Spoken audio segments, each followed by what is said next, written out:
सबसे पहले मैं तमिलनाडु की जनता और पूरे देश को पंगुनी उथियम का बहुत बहुत शुभकामनाएं देता हूं। முதலாக உங்க அனைவருக்கும் இன்றைக்கு பங்குனி உத்திரத்தின் நல்வாழ்த்துக்களை அன்புடன் தெரிவித்து आज एक और अच्छा समाचार लेने के लिए आप सबको यहां निमंत्रित किया है। आज एआईडीएमके और भारतीय जनता पार्टी के नेताओं ने मिलकर तय किया है कि आने वाला तमिलनाडु विधानसभा चुनाव एआईडीएमके, भारतीय जनता पार्टी और सभी साथी दल मिलकर एनडीए के नाते लड़ेंगे। உங்கள் அனைவருக்கும் ஒரு மிக முக்கியமான ஒரு நல்ல தகவலை அறிவிக்கவும் இந்த விழாவை நாங்கள் கூட்டியிருக்கிறோம்.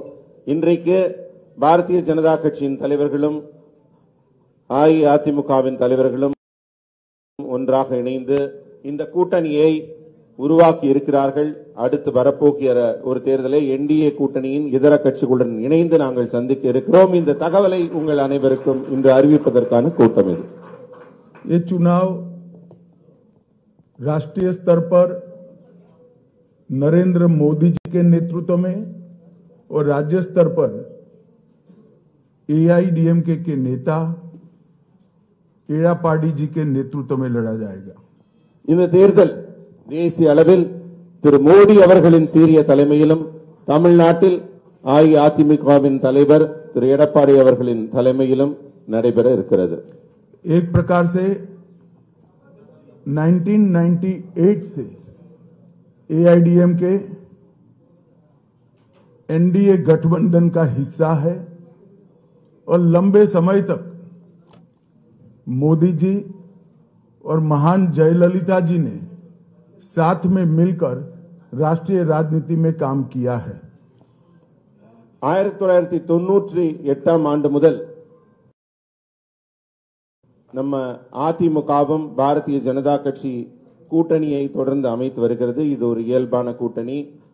அவங்க மேடம் ஜெயலலிதா அவர்கள் காலத்திலிருந்து தமிழ்நாட்டில் உள்ள பல இடங்களில் இந்த கூட்டணி போட்டியிட்டு இருக்கிறது. और एक समय पर बीजेपी एआईडीएम के अलायंस ने 39 में से 30 लोकसभा सीट जनरल इलेक्शन में जीती थी. தமிழ்நாட்டில் ஒருமுறை 39 இடங்களில் 30 இடங்களை இந்த கூட்டணி வெற்றி பெற்றிருக்கிறது.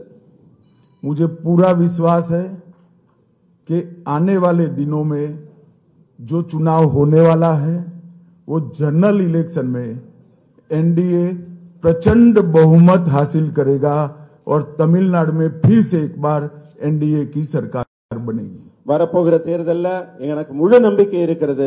பாரதிய ஜனதா கட்சி அதிமுகவின் இந்த என்டிஏ கூட்டணி மிக பெரும்பான்மையான வாக்குகளை பெற்று ஆட்சி அமைக்கப் போகிறது. अब बाकी सारी कई बातें मुझे कहनी है, मगर मुझे लगता है आप सवाल पूछ ही लोगे, तब मैं सेशन को क्वेश्चन आंसर के लिए ओपन करता हूं. நீங்க நிறைய விஷயங்கள் பேச வேண்டி இருக்கிறது. அதற்கு முன்னாடி நீங்க எல்லாம் ரொம்ப ஆவலா இருப்பீங்க, நிறைய கேள்விகளை கேட்க வேண்டும் என்று. உங்க கேள்விகளோட தொடங்குகிறோம். அதிலேயே எங்க பதில்கள் எல்லாம் உங்களுக்கு கிடைத்துவிடும்.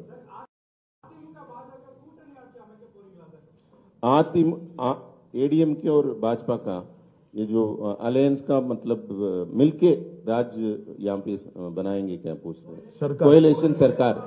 जी, हम साथ में सरकार बनाएंगे. हम चुनाव एड़ापाडी जी के नेतृत्व में लड़ेंगे. நாங்கள் இணைந்துதான் இங்கே ஆட்சி அமைக்க போகிறோம். அந்த மாதிரி கூட்டணி ஆட்சி தான் நடைபெற போகிறது. திரு எடப்பாடி அவர்களின் தலைமையில் தான் இந்த கூட்டணி நடைபெற போகிறது. एक एक कर कर पूछिए भाई. ஒவ்வொருவரா கேளுங்க, ஒருத்தரா கேளுங்க. கேள்விகள் एक व्यक्ति पूछो ना. Sir, what are the sir here? अगर जीतेंगे तो भाजपा के जो एमएलए ना मंत्री बनेंगे, क्या पूछ रहे? वो हम जीतने के बाद तय करेंगे. मैं कोई कंफ्यूजन छोड़ना नहीं चाहता. डीएमके के लिए हम एड़ापाडी जी के नेतृत्व में चुनाव लड़ेंगे.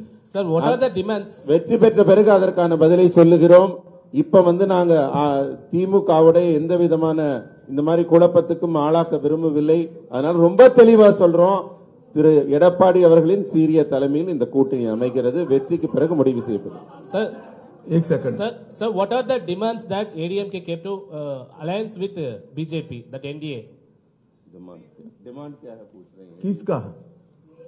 ADMK demands. एआईडीएमके का कोई कंडीशन नहीं है, कोई डिमांड नहीं। Sir, जरा बताओ भाई तमिल में। ஏடிஎம்கேவோட டிமாண்ட் என்னன்னு அவர் கேட்டதுக்கு, ஏடிஎம்கேவோட எந்த விதமான அவங்க டிமாண்டும் வைக்கவில்லை. இது வந்து ஒரு இயல்பான இயற்கையான கூட்டணி. sir, अरे भाई, आप पहली बार प्रेस कॉन्फ्रेंस में आ रहे हो, आप हाथ खड़ा करो, Shrikant will give chance.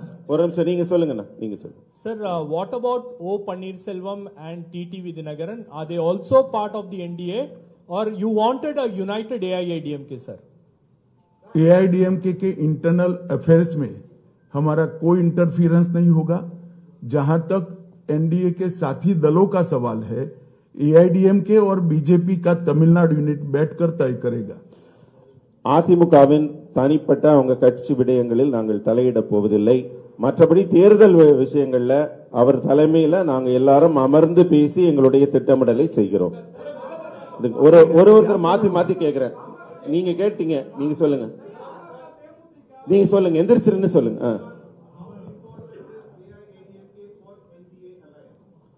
How देखिए, एआईडीएमके का एनडीए में आना एनडीए के लिए बहुत उपयोगी है, और एआईडीएमके का एनडीए में आना एआईडीएमके के लिए भी बहुत उपयोगी है।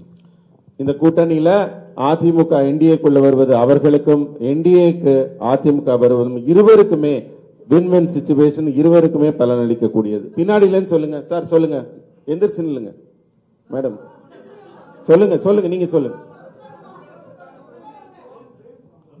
சொல்லுங்க.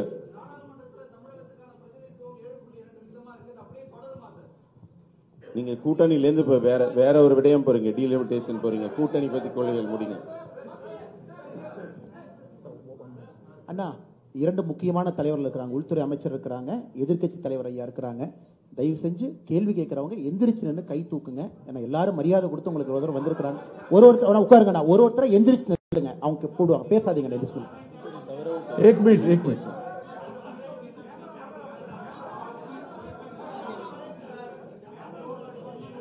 सीटों की संख्या और सरकार बनाने के बाद मिनिस्ट्री का बंटवारा दोनों यूनिट्स हमारे साथियों के साथ बैठकर बाद में तय करेंगे। யார் யாருக்கு எத்தனை தொகுதிகள் என்பதும், வெற்றி பெற்ற பிறகு எப்படி அவங்க ஆட்சியில் பங்கு பெற போகிறார்கள் என்பதெல்லாம் பின்னாடி தான் பேச போறோம். இப்ப அது பேசு பொருளாக இல்லை. एक सेकंड சார், சொல்லுங்க சார், சொல்லுங்க சார்.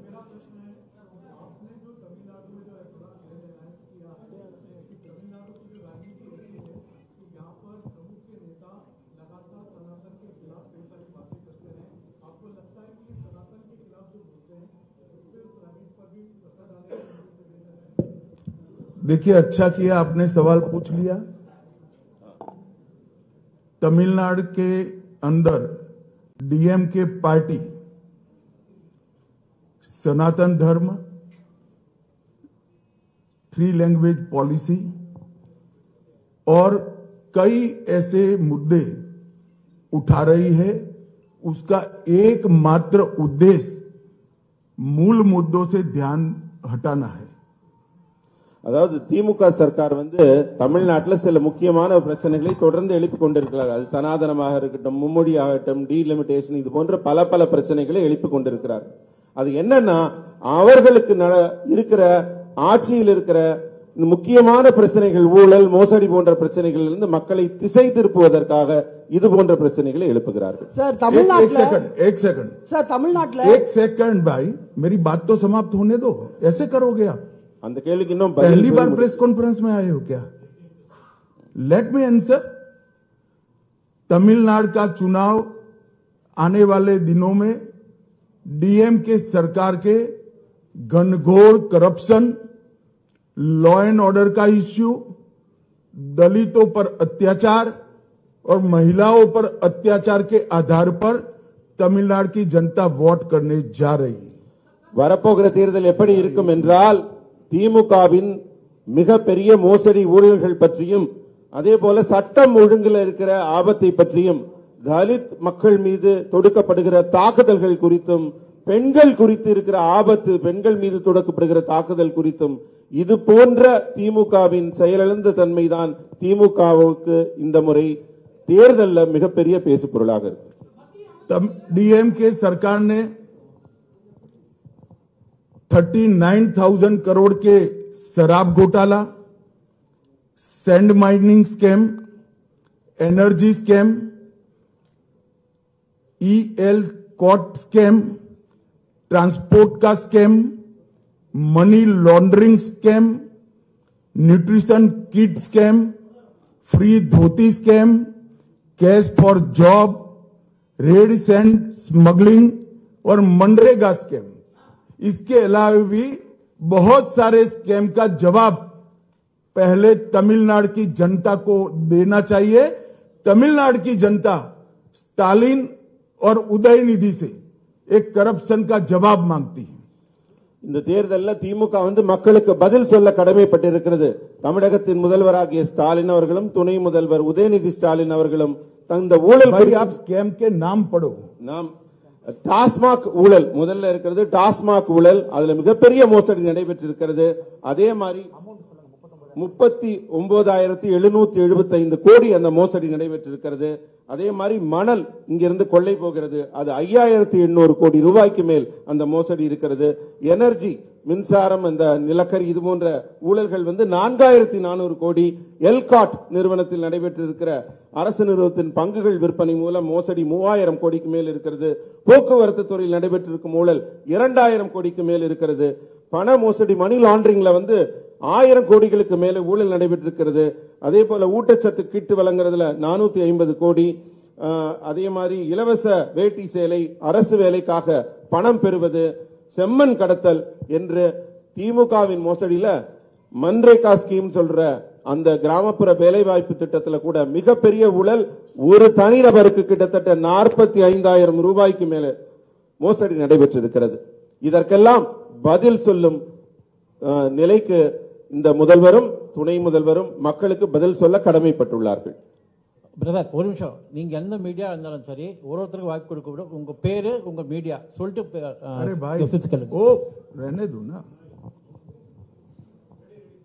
சொல்லுங்க. அடுத்த கேள்வி கேளுங்க. சொல்லுங்க தம்பி. தமிழ்நாட்டில் நீட் தேர்வு ஒரு பெரிய பிரச்சனையா இருக்கு. இந்த நீட் தேர்வுல திமுக தொடர்ச்சியா அதுல பிரச்சனை பண்ணிட்டு இருக்காங்க. அண்மையில கூட ஒரு அசம்பிளி பார்ட்டிஸ்ல எல்லாம் கூப்பிட்டு அவங்க ஒரு ரெசல்யூஷன் போட்டுட்டு இருக்காங்க. இந்த மாதிரி விஷயங்கள்ல தமிழ்நாட்டுக்கு பிஜேபி டெட் அகைன்ஸ்டா இருக்கு அப்படின்றத ஃபீல் பண்றாங்க. சோ உங்க அலையன்ஸ் இதுக்கு எப்படி பதில் சொல்லுவீங்க? नीट का इश्यू तमिलनाडु में बहुत बड़ा समस्या। देखिए, नीट का इश्यू भी ये लोग ध्यान भटकाने के लिए खड़ा कर रहे हैं और डीलिमिटेशन का इश्यू भी ये लोग ध्यान खड़ा कर रहे हैं. மக்களின் கவனத்தை திசை திருப்புவதற்காக மட்டுமே நீட், டீலிமிட்டேஷன் போன்ற பிரச்சனைகளை திமுக பயன்படுத்துகிறது.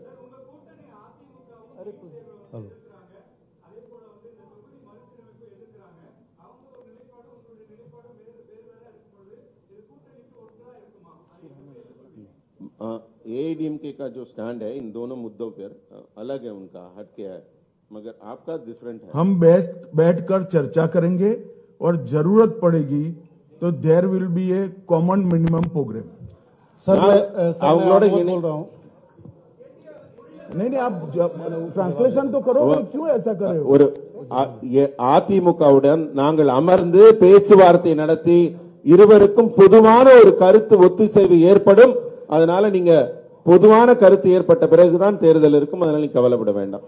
सर मैं आमोद बोल सर आमोद காமன் நாங்க ஒரு லிஸ்ட், ஒரு common minimum programme, common consensus உருவாக்கப்படும் ரெண்டு கட்சிக்கும் இடையில. அடுத்து பதில் சொன்ன பிறகு கேள்வி கேளுங்க. Wait for us to complete please. Shrikant ji, आप जवाब लिखो मेरा, ऐसे नहीं होता है. नहीं, पूरा नहीं वो बीच में बोलने लग गए तो न मत सुनो. நான் கேள்வி பதில் சொல்லி முடிச்ச பிறகு கேள்வி கேளுங்க. பதில முழுமையா வாங்குங்க. then you ask question. you should take the reply properly. Sir मैं आमोद मैंने नीट के बारे में ही कहा, शायद आपने सुना नहीं. நீங்க சொல்லுங்க सर मैं ट्रांसलेशन तो कर நான் நீட்டை பத்தி தான் உங்களுக்கு சொன்னேன். திரும்ப நீங்க அதுக்கு அதே கேள்வி கேட்கறீங்க. அதுக்கான பதில் சொல்லி ஆகிவிட்டது. பொதுவான கருத்து ஒத்துசைவு வந்த பிறகுதான் நடக்கும். அண்ணா ஒரு நிமிஷம் அண்ணா ஒரு நிமிஷம் सर मैं आमोद बोल रहा हूं. आपने एक विषय कहा कि तमिलनाडु में करप्शन बड़ा इशू है, लेकिन उसको काउंटर करने के लिए बार बार भाषाई और डिलिमिटेशन का विषय लाया जा रहा है. कैसे काउंटर करेंगे?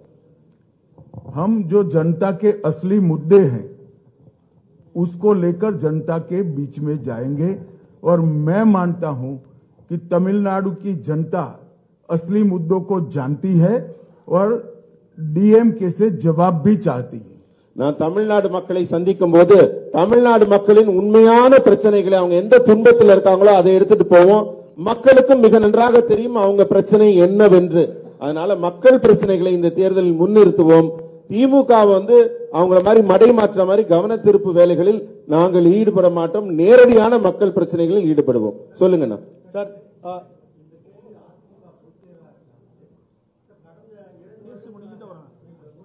முடிச்சோன்னு வாங்க. சார் சார் சார் சார் எந்திரிச்சு சொல்லுங்க சொல்லுங்க சொல்லுங்க. சொல்லிட்டாங்க அதுக்கு அத தேர்தலுக்கு பிறகு வெற்றிக்கு பிறகு பதில் சொல்லுங்க. मैंने स्पष्टता से कहा कि श्री एड़ापाडी के नेतृत्व में हम चुनाव लड़ेंगे. நான் மிகவும் தெளிவாக சொல்லிவிட்டேன். திரு எடப்பாடி அவர்களின் சீரிய தலைமையில் தான் இந்த கூட்டணி இருக்கும். மற்றதெல்லாம் தேர்தலுக்கு பிறகு. सवाल पूछे தயவு செஞ்சு புரிஞ்சுக்கங்க. உள்துறை அமைச்சர் அவர்களோ முன்னாள் முதலமைச்சர் இன்றைய எதிர்க்கட்சி தலைவர் அவர்களும் பொறுமையா உங்களுக்கு பதில் சொல்லிட்டு இருக்காங்க. ஒருத்தர் ஒரு கேள்வி முடிச்சதுக்கு அப்புறம் திரும்ப கேட்காதீங்க. 1 person 1 question. ஒரே நிமிஷங்கண்ணா. NDTV சாம் டேனியல் அவங்க இருக்காங்க. முதல்ல இருந்து நின்று இருக்கீங்க. கொஞ்சம் எந்திரிச்சு நில்லுங்கண்ணா. கேளுங்க. अमीषा जी इधर से सर गृहमंत्री जी रविंद्र हूं. एक सवाल डीएमके और दूसरे जो आपके विरोधी ये भी कह रहे हैं कि चुनाव से पहले एडीएमके के साथ आपका हुआ गठबंधन हुआ है, ये कितना अस्थायी होगा, इस पर संशय उठा रहे हैं लोग. देर इसीलिए लगी है कि गठबंधन अब परमानेंट रहने वाला है. इसमें कभी कोई दिक्कत नहीं आएगी. எங்க கூட்டணியில ஏன் தாமதம்ங்கறீங்க? கூட்டணி மிக உறுதியான கூட்டணியாக அமைந்திருக்கிறது. இதில் எந்தவித மாறுபாடும் குழப்பமும் ஏதும் இருக்காது. உறுதியான கூட்டணியாக தேர்தலை நாங்கள் சந்திப்போம்.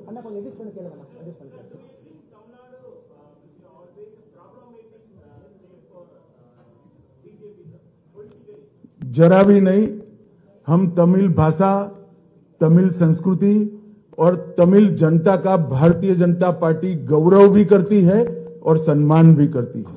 தமிழ் மக்களையும் தமிழ் மாநிலத்தையும் தமிழ் மொழியையும் நாங்கள் எங்கள் கௌரவமாக கருதுகிறோமே தவிர என்றுமே தமிழ்நாட்டை பாஜக பிரச்சனைக்குரிய மாநிலமாக கருதியதில்லை. ये नरेंद्र मोदी जी ही थे जिन्होंने महान तमिल परंपरा से सेंगोल को संसद के अंदर प्रस्तापित किया. डीएमके ने कभी मांग नहीं की. ஆனா நாங்க மோடி அவர்கள் தமிழ்நாட்டை மதித்து தமிழ் கலாச்சார பண்பாட்டை மதித்து பாராளுமன்ற புதிய கட்டிடத்தில் செங்கோலை நிறுவினார். ஆனா திமுக அதை எதிர்த்தது. ये मोदी जी ही थे जिन्होंने काशी तमिल संगमम और सौराष्ट्र तमिल संगमम की शुरुआत की. மோடி அவர்கள்தான் தமிழின் பெருமையை போற்றுவதற்காக காசியில் தமிழ் சங்கமத்தையும் அங்க குஜராத்தில் சௌராஷ்டிரா தமிழ் சங்கமத்தையும் பெருமையாக நடத்தினார். खेलो इंडिया में तमिल मार्शल आर्ट सिलंबम को मोदी जी ने ही शामिल किया. தமிழ்நாட்டில் மிக புகழ்பெற்ற பாரம்பரிய விளையாட்டான சிலம்பம் விளையாட்டை கேலோ இந்தியா விளையாட்டு போட்டியில் அவர் இணைத்தவர் திரு மோடி அவர்கள். मोदी जी ने ही सेंट्रल शास्त्रीय तमिल संस्थान CICT 25 करोड़ की लागत से इसकी शुरुआत नरेंद्र मोदी जी ने ही की. தமிழ்நாட்டில் தமிழ் மொழியை வளர்ப்பதற்காக இருக்கிற ஒரே நிறுவனம் செம்மொழி தமிழாய்வு நிறுவனம். அது மத்திய அரசின் நிறுவனம். 24 கோடி ரூபாய் முதலீட்டில் அதை உருவாக்கியவர் திரு நரேந்திர மோடி. हमारी सरकार ने ही ह्यूस्टन यूनिवर्सिटी में तमिल पीठ की शुरुआत की. ஹூஸ்டன்ல இருக்கிற பல்கலைக்கழகத்தில் தமிழ் இலக்கியத்திற்கான ஆராய்ச்சி இருக்கை உருவாக்கப்பட்டுள்ளது. तिरुकुरल का अनेक भाषाओं में अनुवाद भारत सरकार करा रही है. उसमें से 63 लैंग्वेज में इसका ट्रांसलेशन पूरा हो चुका है. திருக்குறளை உலகின் பல்வேறு நாட்டு மொழிகளிலும் நாங்கள் மொழிபெயர்த்துக் கொண்டிருக்கிறோம். அதுல 63 மொழிகளில் ஏற்கனவே திருக்குறள் மொழிபெயர்க்கப்பட்டிருக்கிறது உலகம். और मोदी जी ने ही महान तमिल कवि सुब्रमण्यम भारती की संपूर्ण रचना संग्रह का विमोचन किया है. நம்ம புகழ்பெற்ற தமிழ் கவிஞர் சுப்பிரமணிய பாரதி அவர்களின் ஒட்டுமொத்த படைப்பும் அவருடைய அத்தனை படைப்பையும் புத்தகங்களாக நூல்களாக வெளியிட்டிருப்பவர் திரு மோடி அவர்கள். आईएएस और आईपीएस की ऑल इंडिया सर्विस की एग्जाम तमिलनाडु के युवा नरेंद्र मोदी जी के प्रधानमंत्री बनने के बाद ही तमिल लैंग्वेज में ये एग्जाम दे सकते हैं. डीएमके की सरकारें जब भी थी केंद्र में उन्होंने इसकी शुरुआत नहीं करी. இன்றைக்கு பொது தேர்வுகள் எழுதுகிறாங்க. ஐஏஎஸ் ஐபிஎஸ் போன்ற தேர்வுகள் எல்லாம் இன்றைக்கு தமிழ் இளைஞர்கள் தமிழில் எழுத முடிகிறது. ஆனா மத்தியில திமுக ஆட்சியில் இருந்த போது இந்த தமிழில் எழுதக்கூடிய இந்த நிலை கிடைக்கவில்லை, இருக்கவில்லை. मोदी जी ने ही सीएपीएफ के पेपर्स तमिल भाषा में उपलब्ध कराने का काम किया. इसके पहले सिर्फ अंग्रेजी और हिंदी में ही पेपर्स दिए जाते थे. மத்திய ஆயுத காவல் படைக்கான தேர்வுகளிலும் இதே நிலைதான் இருக்கிறது. இப்ப தமிழ்லையும் இந்திய மொழிகள் பல மொழிகளில் எழுத முடியுது. ஆனா இதற்கு முன்பு திமுக இருந்த கூட்டணி ஆட்சியில் இருந்தபோது வெறும் இந்தி மற்றும் ஆங்கிலத்தில் மட்டும்தான் எழுதும் நிலை இருந்தது. और जहां जहां भारतीय जनता पार्टी की एनडीए की सरकारें हैं वहां मेडिकल और इंजीनियरिंग के कोर्स का लोकल लैंग्वेजेस में ट्रांसलेशन हो चुका है. पढ़ाई की व्यवस्था की है. मैं 3 साल से मांग कर रहा हूं, स्टालिन जी मेडिकल और इंजीनियरिंग की पढ़ाई तमिल में नहीं कराते हैं.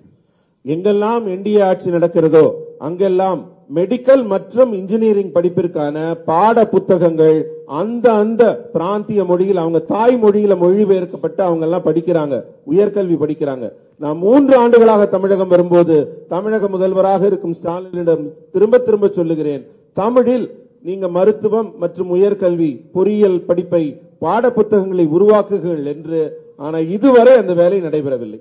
और मैं आज तमिलनाडु की जनता को पूछने आया हूं, डीएमके ने तमिल भाषा के लिए क्या किया वो जरा डीएमके तमिलनाडु की जनता को बता दे. நான் கேட்கிறேன், திமுக இதுவரை தமிழ் என்று சொல்கிறார்களே, தமிழ் மொழியின் வளர்ச்சிக்காக என்ன செய்திருக்கிறார்கள் என்பதை தமிழக மக்களிடம் பட்டியலிட முடியுமா? हो गए आपका सवाल. Sit down. பாஜகவினுடைய மாநில தலைவர் மாற்றப்பட்ட பிறகுதான் அதிமுக தேசிய ஜனநாயக கூட்டணி இணைந்திருக்கா? ஏன்னா 2023 வெளியேறும் பொழுது மாநில தலைவருடைய குற்றச்சாட்டை முன் வச்சுதான் வெளியே போயிருந்தாங்க. இத பாஜக தலைமை எப்படி பாக்குது? एडीएमके ने अभी तक अलायंस में शामिल नहीं हुआ क्योंकि वो स्टेट प्रेसिडेंट को बदलाव होने के बाद ही आने के लिए ये जरा भी सच बात नहीं. आज भी अन्नामलाई स्टेट प्रेसिडेंट है. அதாவது இது கொஞ்சம் கூட உண்மை இல்லை. ஏன்னா இன்றும் திரு அண்ணாமலை அவர்கள் தான் இங்கே மாநில தலைவராக உங்கள் முன் அமர்ந்திருக்கிறார். That is why he is sitting with me. அதனாலதான் அவர் என் பக்கத்துல இங்க அருகில் அமர்ந்திருக்கிறார். இதுல உண்மை இல்லை.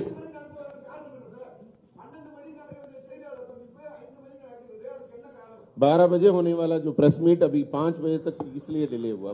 देखिए मैंने कहा ना कि देरी इसलिए हुई है कि गठबंधन को लंबा चलाना है. எதனால தாமதம் நீங்க கேட்டதுக்கு நான் ஏற்கனவே பதில் சொல்லிவிட்டேன். நீண்ட உறுதியான வலுவான கூட்டணி அமைப்பதற்காகத்தான் காலதாமதமானது. सर जिसने पूछ लिया है प्लीज हाथ ऊपर मत करिए.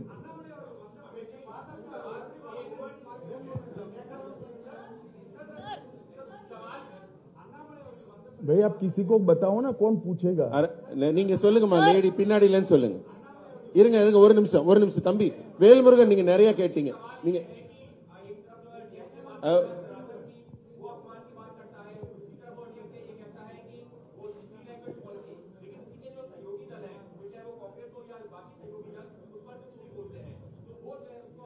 तो क्या तमिलनाडु की जनता नहीं जानती है?